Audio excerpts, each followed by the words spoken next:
teman-teman, di pagi hari yang cerah ini bersama saya, Emi Rosianti.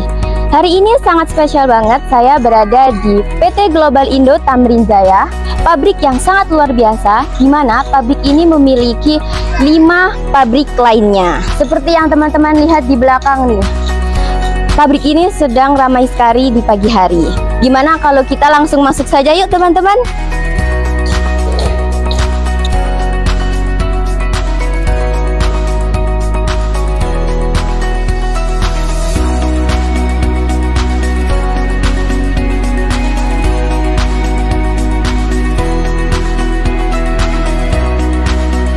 Saat kita sudah sampai di dalam pabrik, kita diajak berkeliling untuk diberitahu bagaimana proses cara pembuatan packaging dari sebuah produk. Sepakat ya. Oke. Ada pertanyaan untuk di sini? Gak ada pertanyaan? Monggo kita lanjut di proses ya. Nanti akan menjelaskan nanti Pak Jupri ya kalau diproses. Ya, ini. Nih, ini dulu.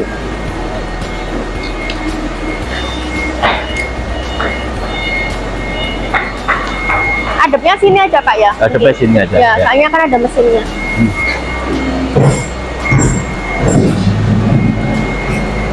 Bahan baku untuk cetak, untuk proses. Ya, bagaimana prosesnya? Prosesnya ya dari PPIC ya. Itu nanti akan ngasih kertas berupa bon-bonan untuk pengambilan bahan baku. Ya, setelah dari bahan baku, prosesnya ke mesin potong. Ini mesin potong. Ya, ya. Mesinnya boleh. Ya, ini ya. Jadi prosesnya dari gudang ambil bahan lewat mesin potong. Akan dipotong sesuai surat perintah kerja sesuai ukurannya, panjang lebarnya. Ya, ada kertas khusus ya yang tanpa melalui pemotongan, langsung ke mesin cetak. Ya. Jadi kalau ini melalui proses ini. Ada lagi nanti kertas-kertas yang langsung ke unit mesin tanpa melalui proses potong. Ya, itu ukuran 77 kali 109 biasanya gitu. Dari sini ya paham ya. Dari prosesnya kita bon bahan baku dari gudang masuk ke area potong. Setelah mesin potong nanti ke unit mesin cetak. Prosesnya seperti itu. Nah ini, ya ini. Ada pertanyaan? Ada pertanyaan. Jadi alurnya nanti dari bahan baku kertas itu nanti kita potong sesuai dengan permintaan dari pelanggan. Jadi ya, ordernya itu mintanya dipotong berapa. Kalau ukuran kan ada A4, F4 ya kan, A3, A3 plus, B5, A5 sorry ya. Nah kayak itu kan termasuk ukuran ya kan, ukuran poster, ukuran stiker. Nah ini kita potongnya di sini pertama kali. Jadi sebelum prosesnya cetak itu masuknya ke mesin potong dulu. Oke ya. Ada pertanyaan? Ada pertanyaan? Ada beberapa proses yang harus melalui. Ada. Jadi sesuai SPK-nya, surat perintah kerja ya. Jadi gitu. Nanti ada lagi yang sini langsung ke sana. Dari gudang langsung ke sana. Iya, bukan. Ada dari gudang ke mesin potong langsung ke mesin cetak. Urut-urutannya gitu. Cuma ada yang tidak melalui mesin potong. Iya, langsung ke mesin cetak. Lanjut. Ada pertanyaan? Ada pertanyaan dulu? Ada pertanyaan lagi? Jadi potongnya sesuai surat perintah kerja untuk ukuran berapa kali berapa. Oke, mungkin mbak-mbaknya, biasanya mbak-mbaknya kan lebih kritis ya. Kenapa kok seperti ini? Kenapa seperti ini? Ayo. Kalau yang panjang-panjang itu sisanya di apa? Oh, itu untuk WIS. Ya, WIS hafalan. Ya, WIS ya, itu hafalan atau barangnya tidak dipakai. Ya. Nah, nanti itu kita prosesnya itu nanti dirajang. Ya, seperti itu. Nggak bisa dipakai terlalu kecil ya. Berarti diproduksi lagi ya, yang nggak kepakai. Masuk WIS. Kalau yang kecil-kecil masuk WIS, mesin rajang. Nanti sesi terakhirnya di mesin rajang nanti kita ke sana. Dari sini ada pertanyaan? Dari sini, Bisa potong berapa banyak? Tergantung. Ya, tergantung. Tergantung kuantiti order ya. Iya. Tergantung kuantiti SPKE ya. jadi kalau pelanggannya order 1000, kita juga bisa potongkan langsung 1000. Kalau Ya. ordernya 500, kita juga bisa orderkan 500. Ya. 5000 pun juga bisa. Jadi kalau mbaknya nanya berapa kapasitas potongnya, Kalau kapasitasnya tidak terhingga. iya, Seperti itu. Ini dua mesin ini beda-beda ya. Potongannya beda tipe, Beda. sama-sama polar. Cuma kalau ini tipe polar 137. Yang satu polar 115 ya. Yang membedakan size ya, ini lebih besar, ini lebih kecil, itu tok. Prosesnya sama. Yang bedakan itu tok. Ada lagi? Ya. Kalau mesin polar ini biasa juga dipakai untuk percetakan kecil juga ada biasanya. Yang DE percetakannya itu menengah ya, itu pakai mesin polar juga. Kalau nggak gitu biasanya mesin potong yang lebih kecil dari polar. Jadi kalau misalnya adik-adik nanti ke tingkat kuliah bikin skripsi yang tebalnya sampai 200 halaman, itu kan kadang kertas nggak sama ya, itu dipotongnya di situ. Jadi motongnya nggak di sini. Ya, mungkin ada mesin yang di bawahnya mesin polar. Ada orang percetakan, orang fotokopian punya seperti itu. Ada yang mau ditanyakan? Ada yang tanyakan lagi? Sudah? Kita ke Langsung ke proses. Proses, ya. Monggo.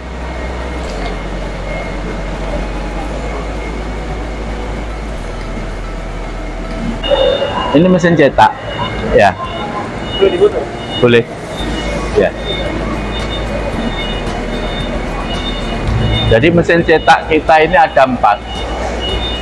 Satu ini Komori ya, 3/4 plano, ukurannya kecil, 3/4 plano ya. Ini 2 warna atau 2 unit ya, untuk cetak 2 warna ya.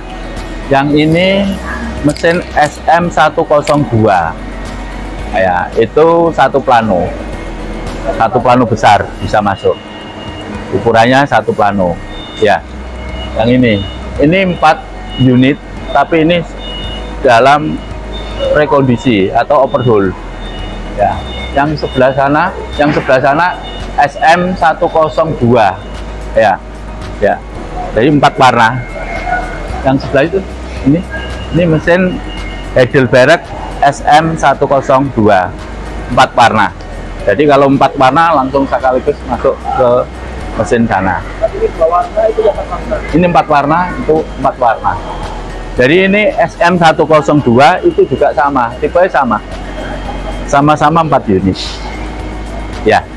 Jadi ini sama-sama 4 warna, 4 unit ya. Nanti prosesnya saya kasih tahu ya. Yang sebelah sana mesin CP 2000 ya, CP 2000 atau CD 102 LX ya. Nah, itu 6 warna sekalian coating. Nanti saya kasih tahu, saya terangkan apa sih kok cetak plus coating itu kayak apa sih, nanti saya jelaskan di sana ya. Nanti langsung ke SM102 aja depan. Ini tadi saya nih kurang 77 kali 52,5. Ini langsung ya, nggak usah pelantarnya. Nggak usah, langsung. Kalau ini yang melalui proses potong lagi, tergantung. Kadang nanti ini ya sama, pakai kertas 77 kali 52,5. Ya. Iya. Nah, ini mesin kita ya. Ini mesin cetaknya. Kalau mau difoto monggo difoto. Kalau mau difoto monggo difoto.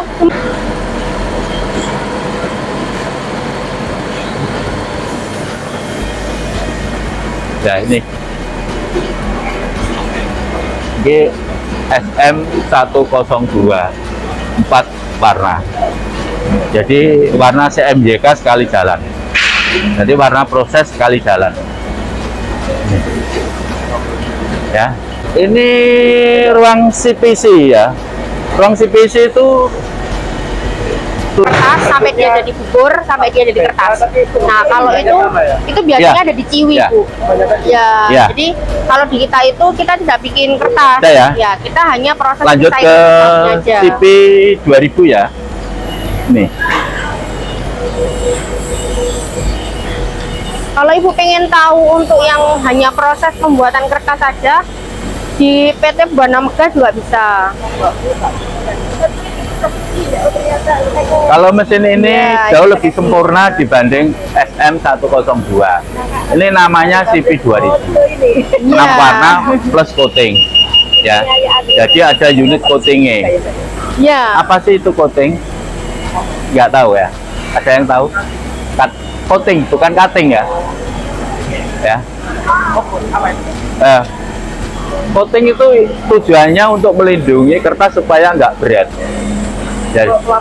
Ya, supaya gilap ya, atau UV ya, atau ya coating di sini ada dua, water base sama UV. Tujuan langsung inland ya, langsung jadi. Jadi prosesnya setelah sini langsung ke unit pond. Ya, pond kita ada 3. Ya. Pond kita ada 3. Jawa sama border sama mesin dekat degel. Nah, itu yang pelapisnya kan ada dua macam kan? ya Itu perbedaannya apa? tergantung konsumen. Jadi konsumen ya contohnya kayak apa? Apakah hanya coatingnya water base atau coatingnya UV? Perbedaannya kalau UV sama water base, kalau UV lebih mengkilat, lebih tahan goresan. Ya, nanti tak tunjuk mesinnya. Ya, kalau dari sini cetak langsung ke proses plong sana.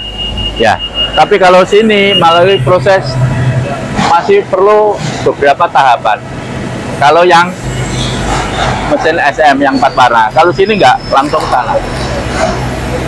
Ada yang mau ditanyakan? Ini ruangan CPC sama. Ya, CPC. Tujuannya sama apa? Untuk ngatur warna-warna itu lagi supaya stabil. Ya, ada yang mau ditanyakan, monggo. Perbedaannya itu kan ada kayak monitornya. Oh ya, ya. Ini lebih yang modern, ya. Jadi nanti kalau item yang lama itu yang lama, ini yang terbaru, ya, ya tipe yang terbaru. Jadi nanti kalau setting ini kita lihat datanya di situ, di save, dibuka lagi. Kalau itemnya sama, jadi lebih cepat ya. Jadi kalau item ini sudah pernah jalan, kita tinggal buka aja di monitor itu item apa, sudah. Nah, lebih praktis di sini. Ya, apalagi monggo. Dari perbedaannya kalau itu walaupun repeat tetap setting. Kalau di sini tinggal buka filenya di komputer itu. Ya, lebih praktis. Jadi downtime-nya berkurang. Ya, jadi mengurangi downtime. Kalau item yang sama, ya. Tadi masa-masanya itu dari sini. Ya, ini langsung ke sana. Jadi prosesnya di sana, nanti setelah di plong sana masuk finishing. Finishing ada 2, ya. Nanti ada yang finishing di rempes, ada yang di blue lem. Nah, dari sini mungkin mau bertanya, monggo. Silakan kalau mau bertanya perbedaannya apa mesin SM sama CP, monggo. Ya, bedanya tadi kalau itu melalui beberapa tahapan, kalau ini langsung sekaligus. Jadi nggak perlu lewat situ. Kalau ini kita baca. Ya, kalau ini order repeat, ya ini bisa dibuka filenya, jadi settingnya jauh lebih cepat. Kalau di situ walaupun repeat, mengulang dari 0. Ya, jadi kalau di situ walaupun repeat order sama, kalau sini nggak bisa disimpan di file gitu. Beda itu, Pak. Nah, jadi ya langsung Ya, di set apa? Ini order baru kebetulan. Order baru. Kalau order ulang udah cepet. Tinggal dibuka aja nama itemnya sama customernya sudah muncul. Tuh, bedanya di situ. Yang ini ada berapa? Cuma satu aja yang modern apa ya? Ya, maka gini. Ya, ya.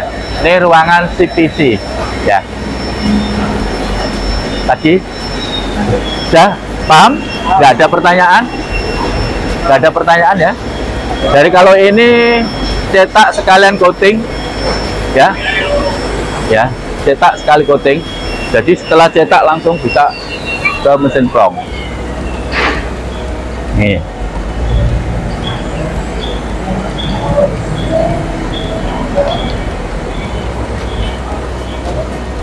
Ya, nih. Ini kertas-kertasnya kayak robot juga. Iya, betul. Sudah ya. Iya. Sudah dicatat itu mesin CP 2000 6 warna plus coating ya. Dicatat boleh yang itu SM102 tadi ya. Mesin Heidelberg ya. CC lewat spot. Kalau cuma gilap aja kita lewat sini. Jadi kalau masalah tadi pertanyaannya apakah semua gini, tergantung konsumennya. Kalau nggak ada spotnya ya cukup lewat water base. Tujuannya supaya tidak berat. Ini ya. Jadi ini bedanya, ini yang belum dimasuk lo mesin water base. Ini setelah ada mesin water base. Tujuannya selain mengkilat, tahan goresan. Beda sama coba sama ini setelah dikasih lapisan water base. Ya. Dari sini dulu ada pertanyaan monggo terkait. Tidak tahu Ini. perbedaan antara spot UV sama water base, sudah tahu? Oke. Ya. Ya. Sudah tahu ya perbedaan spot UV sama water base. Jadi ya ini bentuk timbel-timbel ini ya. Kenapa? Kan ada Oh, filmnya. ini filmnya. Ya, filmnya masuk mesin sini nanti. Kebetulan ini lagi change over. Ya, setelah dari sana ke sini. Membentuk ini supaya timbul. Ini kan nggak timbul ini. Ini sudah lewat water base, tapi belum masuk spot UV. Ya, spot UV timbul-timbul ini ya. Ya, timbul-timbul kayak gini ya. Tahu ya bedanya ya. Jadi mesin spot UV supaya lebih indah. Ini lebih timbul ya. Kalau water base cuma melindungi supaya tidak berat. Oke, kita ke sana. Dari sini ada pertanyaan? So ini sudah Bisa membedakan yang dari water base sama spot UV? Ya, bedanya ya apa? Kalau water base hilap, kalau spot UV ada timbul-timbulnya. Oke, ya, oke. Oke, lanjut. Ya, tadi tahapannya dari gudang ke anak potong, cetak, setelah cetak melalui water base dan spot UV, setelah itu masuk ke tahapan berikutnya plong. Ya, plong. Ini namanya mesin plong ya, ya. Plong.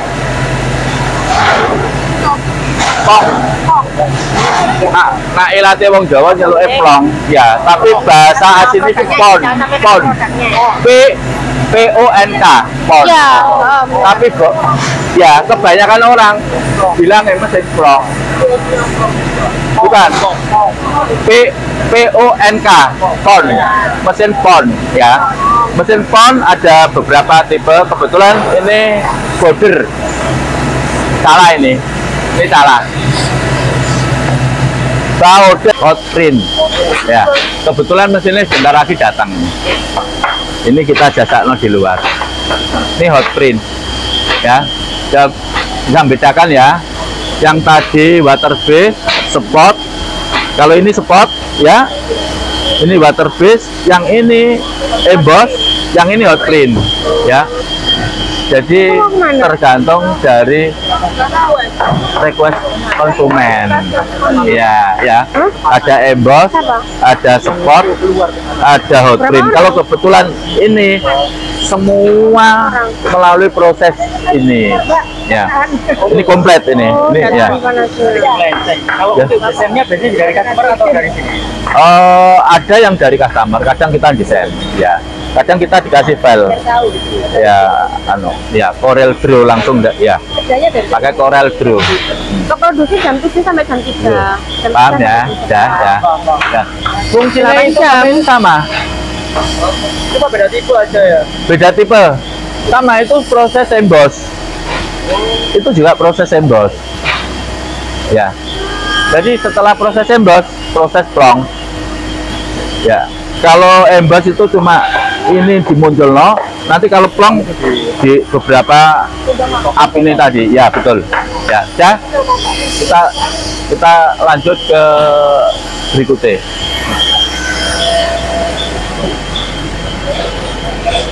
Nah, setelah dari sini masuk ke finishing.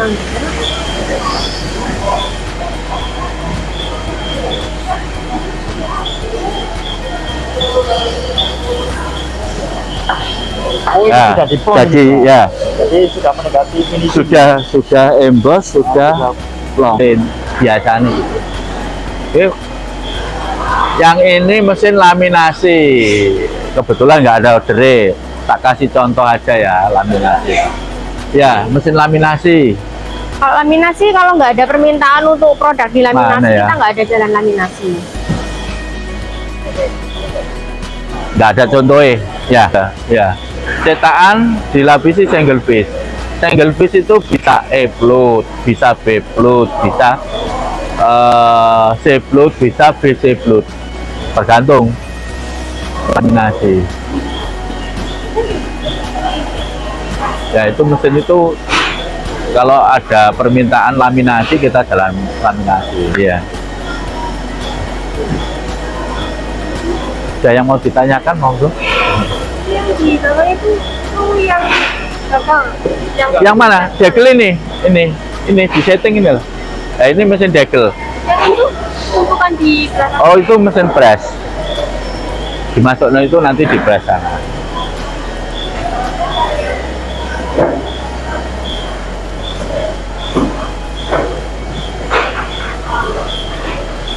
Mbak Yani, monggo. Iya. Selesai.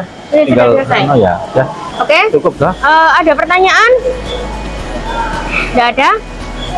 Oke, kalau nggak ada, kita lanjut sesinya nanti sama Pak Uji Tamrin ya. Oke. Oh ya, tadi nanya ya, ada yang penasaran mungkin mesin rajang seperti apa, itu nanti dimasukkan ke dalam kotak itu. Mesin press. Mesin Di press, sana, jadi ya. kertas-kertas tadi yang tidak dipakai, itu nanti masuknya ke mesin kotak di situ. Mesinnya di belakang. Ya, itu langsung kesedot ke atas, nanti mesinnya ada di belakang. Seperti itu ya. Ya, mau lihat? Mau. Ya, Oke. monggo. Ayo, Ya. monggo. Ya. Ya, ayo mbak-mbaknya. Di Mas dari anu Bang Toyib mau deh, Pak Toyib. Nyala mau dilihat di sini.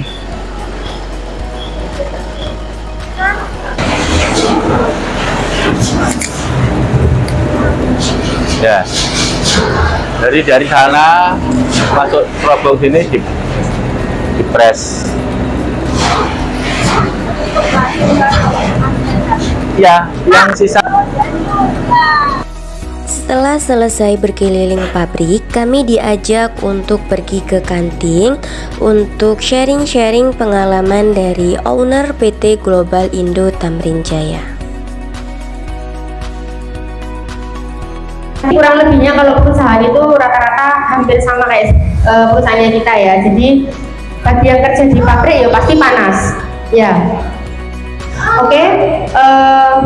Dari yang sudah keliling tadi yang didapat apa? Yang sudah dijelaskan sama Pak Jupri tadi apa?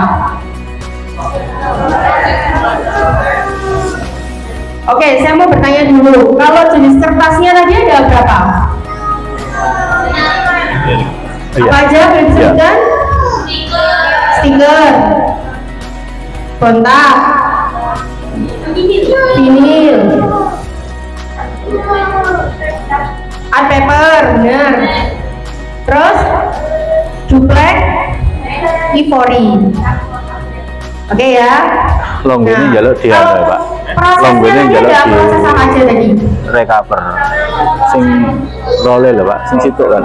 Iya. Oke, potong. Iya, biyen kok. Oke, lalu? Segera ya, seperti ya. Oke. Water test atau dan spot UV. Oke, lalu? Iya. Oke, mesin plong. Mesin plongnya itu ada border, ada Jawa, ada satu lagi tadi yang kecil, segel. Oke, lalu nanti ada finishing di yang panjang tadi mesinnya di glue. Nah, tadi kan di glue kan pada waktu Pak Jumri tadi menyampaikan, tadi ada yang HRP, ada yang manual tadi kan? Ya, itu prosesnya adalah di glue. Oke. Bisa di depan sini, Mbak. Konde Pak, sama. Oke. Sebentar lagi nanti ada sesinya dari Pak Husni Tamrin. Jadi nanti ada adik bagi yang mau bertanya terkait Pak Husni, bagaimana sih kok bisa bangun pabrik segede ini? Caranya tuh gimana? Dulu Pak Husni gimana Pak? Kiat-kiatnya? Saya juga mau bangun pabrik Pak, misalnya seperti itu. Boleh. Saya juga pengen jadi wirausahawan Pak seperti Pak Husni. Boleh. Karena basicnya dari adik-adik ini adalah entrepreneur. Ya, oke. Nanti kalau misalnya ada pertanyaan-pertanyaan terkait nanti entrepreneur dan nanti terkait juga produk atau mungkin yang tadi belum jelas, bisa langsung ditanyakan sama Pak Husni Tamrin. Oke? Jelas ya? Oke. Kepada Pak Husni Tamrin saya persilahkan. Oh iya. Oke, assalamualaikum warahmatullahi wabarakatuh. Terima kasih atas kedatangan dari adik-adik sekalian dari SMK Bangil. Betul ya? Purwosari. Oh Purwosari. Oh bukan SMK Bangil. Macam-macam Pak, ada dari 5 sekolah Pak. 5 sekolah. Iya. Purwosari, SMK Purwosari, SMK Bangil, terus Purworejo 2, Anmarun Maliki. Oke, iya. Ini di jurusan apa ini?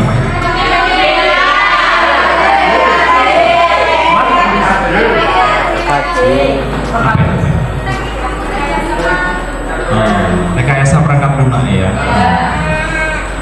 Baik, saya ucapkan selamat datang di PT Global Indo Tamrin Jaya. Senang sekali kami dapat kunjungan dari adik-adik sekalian. Terima kasih Bapak dari guru pembimbing ya atas kesempatan di mengunjungi pabrik kami ya. Jadi sekilas saya berikan penjelasan di sini bahwa perusahaan ini adalah perusahaan packaging ya. Packaging yang bergerak di bidang printing. Di sini Pak Husni menceritakan mengenai bisnisnya dan juga mengenai PT Global Indo Tamrin Jaya. Pak Husni memberitahukan pengalamannya bagaimana dia membangun PT Global Indo Tamrin Jaya ini hingga menjadi sukses seperti saat ini.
Di sini Pak Husni juga berbagi sedikit pengalamannya dalam dunia kerja.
Terlihat juga di sini teman-teman ID Manajemen Angkatan 10 terlihat sangat antusias untuk mendengarkan cerita pengalaman dari Bapak Husni ini.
siang, perkenalkan saya Yani Santika. Saya posisi sebagai HRD di perusahaan PT Global Indo Tamrin Jaya atau Tamrin Jaya Group. Oke. Mungkin bisa jelas tentang perusahaan. Perusahaan kami itu bergerak di bidang packaging, kita offset printing, kita juga ada beberapa perusahaan lain seperti digital print, perusahaan support untuk rokok, lalu packaging lain seperti itu. Untuk sistem perekrutan ini seperti apa ya, Bu? Sistem perekrutan dari karyawan kami itu kami menggunakan media sosial seperti Instagram, website, maupun melalui media sosial lainnya. Untuk proses perekrutannya sendiri itu ada beberapa tahapan. Yang pertama yaitu tes seleksi administrasi, yaitu berupa berkas-berkas yang sesuai dengan kualifikasi kami. Yang kedua ada psikotes, yang ketiga ada tes wawancara, dan terakhir adalah tes kemampuan dari karyawan yang akan kita rekrut. Untuk budaya pekerjaan yang ada di kami yaitu kita menciptakan kondisi lingkungan yang harmoni dan selaras dengan karyawan. Dalam dunia kerja, kedisiplinan seperti apa Ibu Yani untuk PT Global Indo Tamrin Jaya ini? Sistem budaya kinerja kami yaitu kita selalu mengedepankan kedisiplinan, baik disiplin, baik prosesi dia masuk kerja harus on time, lalu pas waktu dia bekerja dia juga harus sesuai dengan job desk yang telah diberikan oleh masing-masing divisi. Yang terakhir yaitu disiplin dalam mengumpulkan atau melaporkan hasil dari produksi kepada pimpinan atau atasan yang telah ditunjuk. Oke. Nah, Ibu Yani, dalam dunia kerja itu kan ada karyawan yang rajin, ada yang patuh, ada juga yang kadang bikin konflik. Nah, bagaimana nih cara Ibu menangani karyawan yang membuat konflik? Oke. Proses penanganan konflik bagi perusahaan kami yaitu apabila ada karyawan bersinggungan dengan karyawan lain, yaitu kita mengumpulkan karyawan yang bersangkutan, kita temukan secara personal, jadi kita tidak buka secara umum, lalu kita menanyakan apa menjadi problem dari kedua personal tersebut. Apabila karyawan tersebut tidak bisa diatasi problemnya, maka kita akan naik ke pimpinan tertinggi untuk dilakukan proses disposisi selanjutnya, seperti itu. Apa suka duka Ibu Yani menjadi HRD? Suka duka saya menjadi seorang HRD yaitu satu, jika saya mendapati rekrutmen yang mungkin tidak sesuai dengan kandidat saya.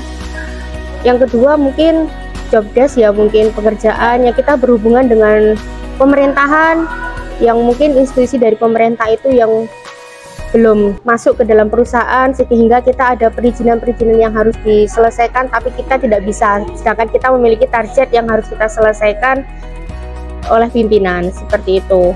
Kalau senangnya lumayan banyak ya, karena kita mengetahui karakteristik dari setiap dari karyawan kita. Yang kedua, kita mengetahui terkait masalah SDM karyawan kita, lalu potensi-potensi yang harus dikembangkan dari setiap individu. Ya, seperti itulah.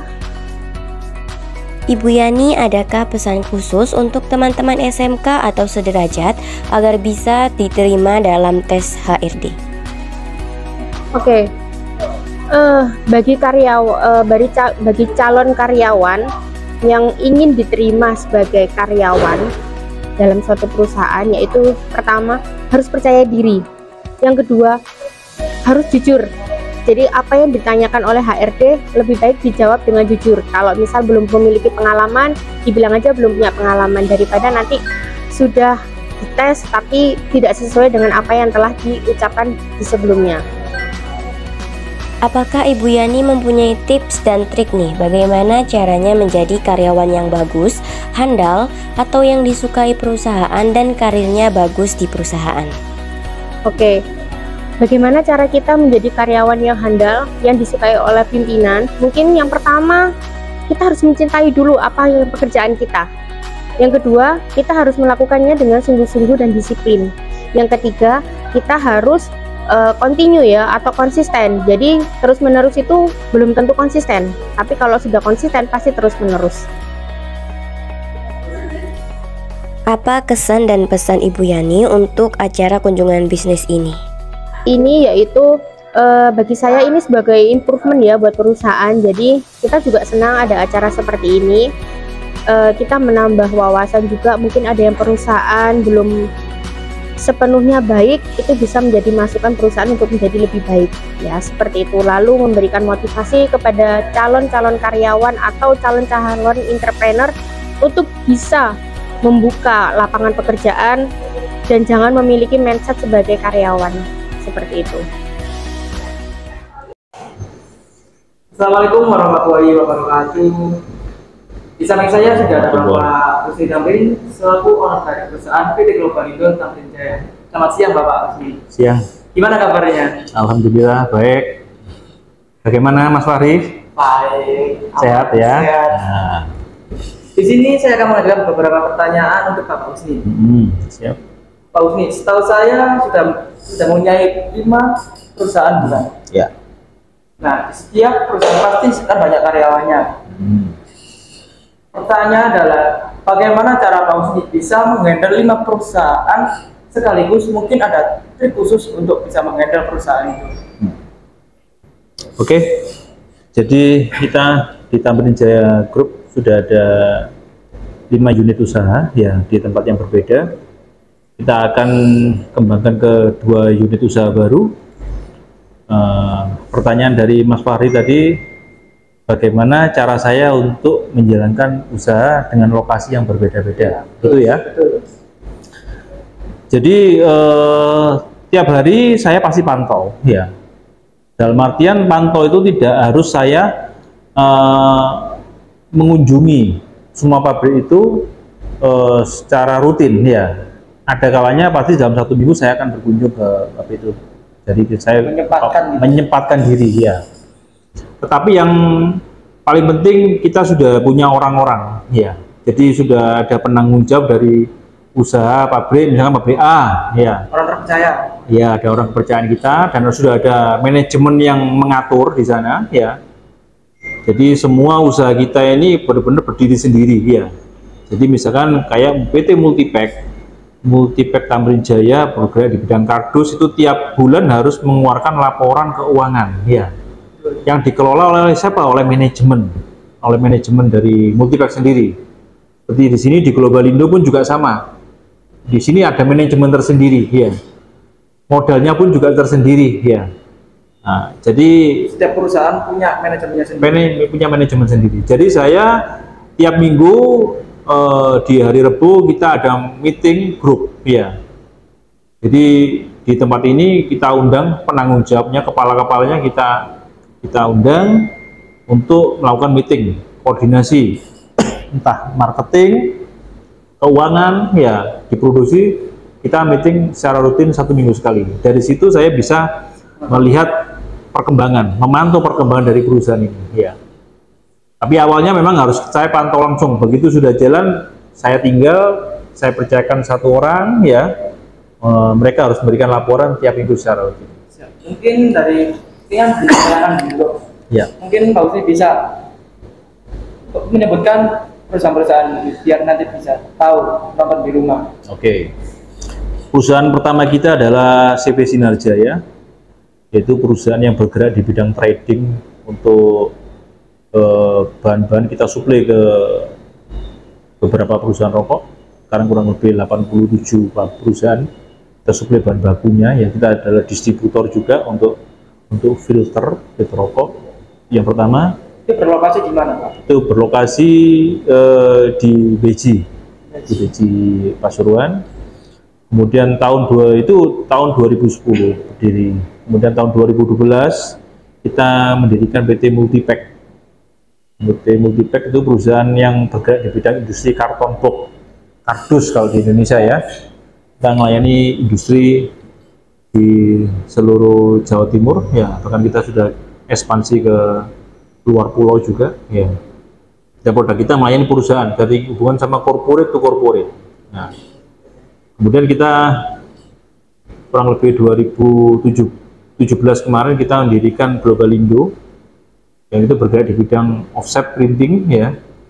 Itu khususnya yang memproduksi tentang inner box. Jadi kalau multipack itu produksi outer box, kalau yang Global Indo produksi inner box. Ya. Seperti sekarang ini. Seperti sekarang yang Mas Fahri kunjungi sekarang, Iya. ini di Global Indo ya. Kemudian tahun kemarin, 2 tahun yang lalu kita mendirikan perusahaan filter, ya, filter yang itu di daerah Gempol, ya, situ. Itu yang lagi kita rintis, dan ini akan yang tahun ini kita mungkin akan buat perusahaan baru 2 unit, yaitu box packaging sama yang melayani UMKM ya, label-label. Kedua kita ada mungkin unit rotografur Yang tadi Bapak jelaskan ya. Iya, betul. Jadi memang background saya di packaging ya, di packaging. Jadi tentunya usaha saya tidak melenceng jauh-jauh dari itu ya, karena kita harus usaha berdasarkan apa pengetahuan yang kita ya, pengetahuan yang banyak saya dapatkan itu ya di bidang packaging. Jadi saya tidak mungkin mengembangkan ke bidang yang lain, plastik atau apa, masih belum ya, Melenceng lah. tidak melenceng. Jadi kita lebih baik kuasai satu unit produk, tapi di situ kita benar-benar expert di sana. Gitu. Yang pertanyaan kedua, perusahaan Bapak ini kan bergerak di bidang kertas. Apa yang membuat Pak Husni bisa memilih produk ini sebagai usaha Bapak? Oke. Usaha ini adalah tidak ada bagi saya ya, karena usaha packaging ini akan berjalan terus selagi dunia usaha itu ada ya, itu akan terus berjalan dunia usaha ini ya. Jadi packaging pasti dibutuhkan ya, karena salah satu yang membuat nilai jual kita ini suatu produk bisa jalan itu adalah salah satunya dari model packagingnya. Jadi yang pertama itu packaging ya. Packaging ya. Pertama itu. Dan itu selalu repeat ya. Jadi tidak mungkin misalkan ini kita melayani pabrik kardus pabrik A ya. Tidak mungkin kardus itu nanti dipakai lagi ya. Pasti order. Pasti order terus ya. Jadi kita ya, kita kalau sudah satu konsumen misalkan 1 bulan dia kebutuhan 5.000 ya. Bulan depan dia pasti order 5.000. Kalau ada peningkatan di Natal, Tahun Baru, Idul Fitri ya, atau Agustus ya, itu ada peningkatan, biasanya order 5.000 jadi 7.000 sampai 10.000 ya. Yang penting kita menjaga kualitas barang, kestabilan pengiriman, termasuk harga yang standar. Yang pertanyaan ketiga, Pak Husni, krisis ekonomi kan dalam akhir-akhir ini kan banyak sekali. Bagaimana Pak Husni bisa mengelola bisnis saat menghadapi krisis-krisis yang terjadi akhir-akhir ini? Ya. Saya kira semua bisnis itu pasti bahasanya bukan krisis ya. Kalau sekarang kan lagi rame itu gejala resesi global. Ya, Resesi global. Tapi saya yakin ya, tinggal kita mengalihkan market aja ya, karena background kita ini di packaging ya. Tentunya kita melayani banyak macam usaha ya. Ada manufaktur untuk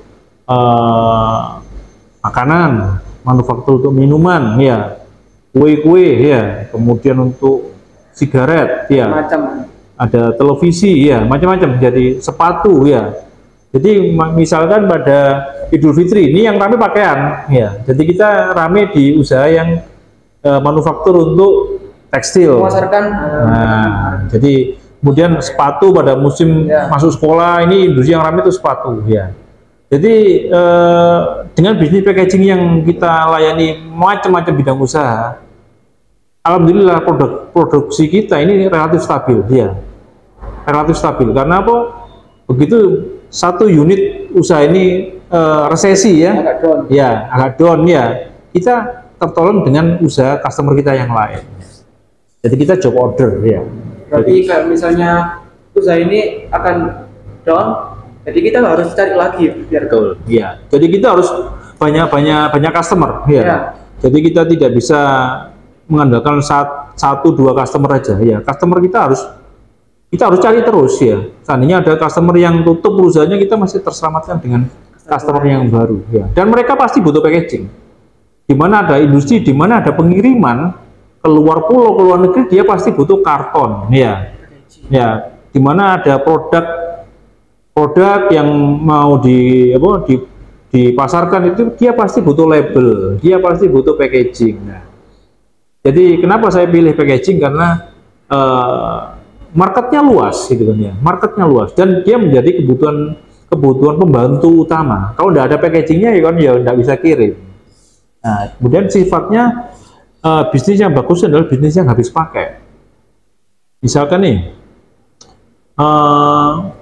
kita sabun ya, tiap hari kita mandi, kita pasti butuh sabun ya. Nggak mungkin sabun itu kita nggak pakai sabun, nggak mungkin ya. Nah, pasti jadi kebutuhan. Tapi sabun kan pasti habis. Ya. 1 bulan lagi kita pasti beli sabun lagi terus. Itu berapa juta orang yang bikin sabun. Berarti saya harus, sabun kan ada packagingnya. Nah, itu adalah pasar saya. Nah, saya harus mendekati pabrik sabun, pabrik sampo. Di situ ada packaging, ada kardus, ada label, segala macam. Soalnya perusahaan Bapak arahnya ke situ. Betul. Untuk pengirimannya yang paling jauh gimana? Kita ada ke luar negeri belum ya, karena packaging ini jarang yang ekspor ya. Jadi kita masih di lokal, cuma seluruh Indonesia, ada di Papua, ada di NTT, ada Bali, Pontianak, ya, Makassar. Kalau ikan-ikan itu di Bitung. Ini sudah menyebar, Pak? Alhamdulillah sudah menyebar. Untuk yang pertanyaan selanjutnya, kita ini kan generasi muda. Jujur saja, saya dan teman-teman ingin menjadi pengusaha yang sukses seperti Bapak. Menurut Pak Husni, langkah awal untuk kita bisa menjadi pengusaha sukses seperti apa, Pak? Anda harus punya mimpi. Ya. Anda harus punya mimpi. Ya. Saya ini pengagum dari Soekarno. Ya. Insinyur Soekarno sebagai founding father Republik Indonesia. Ada satu kata-kata Soekarno yang selalu saya ingat, ya, yang saya baca mulai saya SMP waktu itu ya. Mungkin Anda juga sudah dengar. Jadi ada pepatah Soekarno yang bilang bahwa gantungkan cita-citamu setinggi langit, ya. Gantungkan impianmu setinggi langit. Seandainya engkau jatuh, engkau akan jatuh di antara bintang-bintang. Artinya apa? Kita bermimpi harus tinggi, ya. Cita-cita kok, ya. Gantungkan cita-citamu setinggi langit. Seandainya kamu jatuh, kamu akan jatuh di antara bintang-bintang. Seandainya kita jatuh pun kita masih pada posisi yang tinggi. Artinya itu. Ya. Jadi yang harus generasi muda prioritaskan di sini adalah pupuk semangat. Ya. Perlu. Indonesia butuh orang-orang muda yang kreatif, ya. Butuh orang-orang muda yang semangat, ya. Cerdas, semangat, kreatif itu penting, ya. Tapi paling penting itu adalah semangat, ya. Orang cerdas kadang belum tentu semangat, ya. Orang kreatif ya kadang semangat juga down. Orang kreatif belum tentu cerdas, gitu kan ya. Tapi kalau orang semangat, ya dia tidak pantang menyerah. Orang kreatif, orang pinter, ya itu bisa dilibas. Apalagi jadikan satu paket. Nah, kalau sudah pinter, ya semangat, kemudian kreatif, ya pasti bertemu di luar orang, pasti betul diterima, ya. Kita harus merubah mindset kita, ya. Jangan jadi karyawan, ya. Jadilah pengusaha, ya.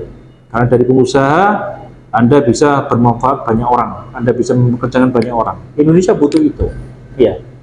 Indonesia ini luas, ya. Indonesia bukan butuh yang lain, butuh anak-anak muda yang semangat, ya. Satu kata-katanya Soekarno, ya.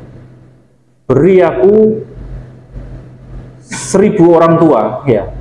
Niscaya akan kuguncang Semeru, kucabut Semeru dari akarnya. Tapi beri aku 10 pemuda yang bersemangat, niscaya akan kuguncang dunia. Mindset dari seorang Bapak ini, yang tertanam dari Bapak ini, mulai dulu sampai sekarang itu apa, Pak? Mindset Bapak? Mindset saya harus jadi orang yang sukses, ya. Saya harus jadi orang sukses, ya. Karena orang tua saya mengajarkan juga agar kita tidak patah semangat, ya. Orang tua saya cuma menyekolahkan saya, ya. Tapi beliau semua yang memberikan semangat sama saya, sama kita juga, keluarga juga memberikan support gitu kan ya. Tapi kembali lagi pada diri kita sendiri. Kalau orang tua kita semangat, keluarga sudah support, tapi kita tidak semangat ya percuma. Ya. Harus inisiatif diri. Inisiatif sendiri ya. Harus kreatif ya. Kalau tidak bisa di A, coba yang B, coba yang C. Cari jalan keluar ya. Harus cari jalan keluar. Kemudian pergaulan penting ya. Jangan sampai anak-anak muda ini pada pergaulan yang tidak perlu ya. Anda harus punya satu prinsip, mana yang penting, mana yang kurang penting, dan mana yang tidak penting ya. Jangan sampai Anda melakukan sesuatu yang tidak penting ya. Anda lakukan dulu ya. Lakukan sesuatu yang penting dulu ya. Jadi ada skala prioritas. Apalagi generasi muda sekarang banyak yang main, banyak yang menyepelekan gitu. Nah itu. Kalau cuma sekedar duduk-duduk, main-main, ya itu harus ya tidak apa-apa ya. Kalau ada waktunya sendiri. Ada waktunya sendiri. Cuma waktu Anda ini jangan sampai Anda tergilas dengan waktu, ya. Jangan sampai kita terlena, terlampau banyak di warung kopi boleh, tapi bicara yang manfaat, gitu kan. Nah, itu yang harus kita tanamkan sih, betul ya. Yang penting semangat dulu, ya. Angan-angan tinggi penting itu, ya. Bermimpi itu penting. Ya. Tidak ada orang sukses kalau tidak ada mimpi. Kalau Anda bisa lihat biografi dari Bill Gates, ya, Bill Gates itu dia dari Harvard aja semester berapa dia sudah keluar, ya. Tapi dia keluar karena dia punya cita-cita, punya impian. Nah, dia ngejar impiannya itu, termasuk yang pendiri Apple, ya. Saya kira semua pengusaha yang sukses dia pasti punya tekad yang kuat. Bukan hati yang keras ya, tapi punya tekad yang keras ya. Aku harus sukses dengan jalan apa, jalan apapun, gitu kan ya. Tentunya yang jalan-jalan yang positif. Berarti itu generasi muda itu harus semangat. Harus semangat, betul. Harus semangat. Ya, tidak boleh putus asa. Kalau kita mau merubah Indonesia ya, dimulai dari diri kita sendiri. Semangat. Semangat dulu karena masa depan itu tidak ada yang tahu. Ya, masa depan itu bukan dari orang lain ya, terutama yang menentukan masa depan kita ini adalah diri kita sendiri.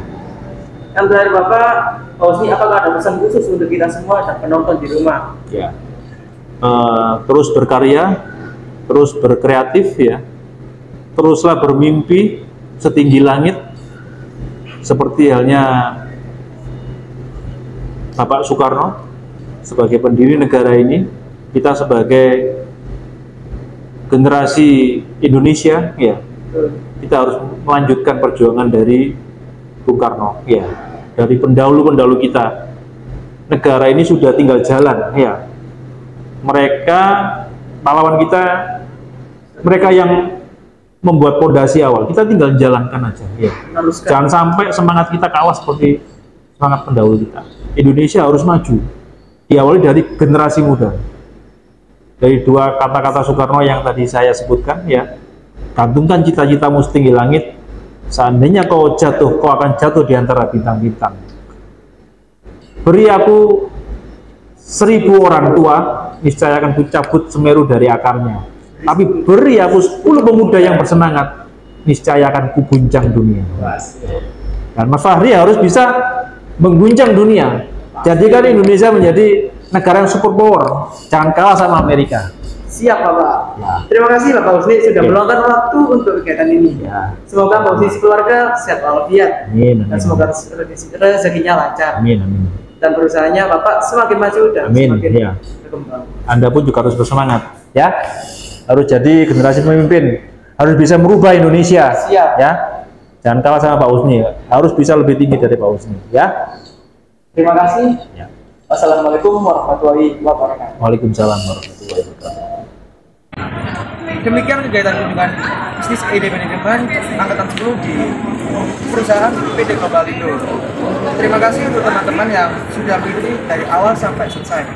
Jangan lupa like, comment, and subscribe channel YouTube Ede Manajemen dan nyalakan loncengnya agar teman-teman mendapatkan notifikasi video terbaru kami. Saya Emi Rosianti Dan saya Farizky Agung. pamit undur diri, sampai jumpa di video berikutnya ya. Dadah.